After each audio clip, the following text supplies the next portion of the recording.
So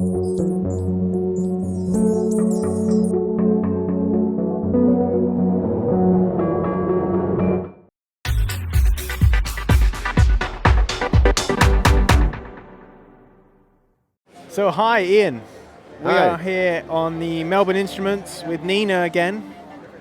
So talk us through some updates, because you've got some updates so for this we had year, a recent right? update of our firmware. We added some scopes here, which they're kind of fun, and you got two modes. There's a standard waveform I was just showing you, which basically shows the waveform of the output as you're playing.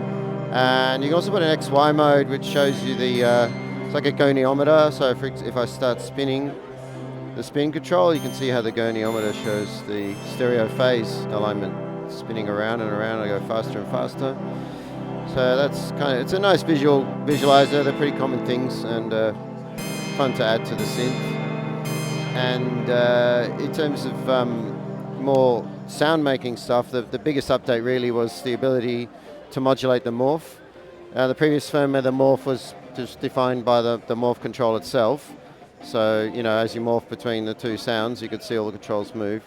But you couldn't actually morph through the modulation matrix. So we added the ability for that. So each of the 12 voices, the morph controls individually controlled through the modulation matrix.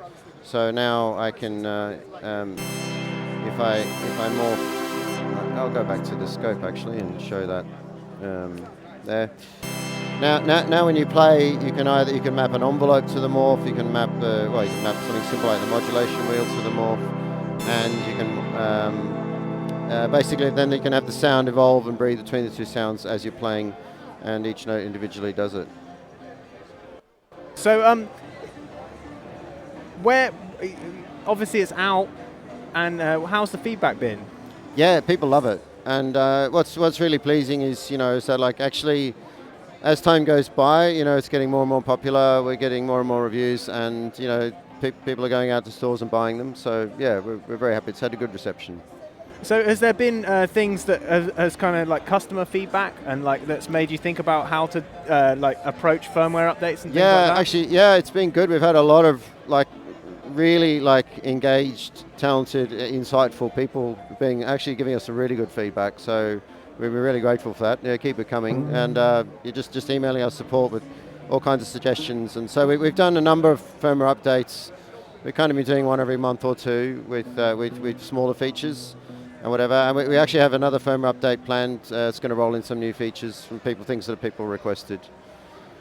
And that's one of the nice things about our platform is it is eminently updatable. Brilliant. And for people who don't know, what is the price on Nina? So the US price on Nina is $35.99 plus tax, which equates to roughly the same in euro. And you can I can't remember of the pound price off the top of my head, but yeah, it's so there's actually a special on the show at the moment. If you're here, you can.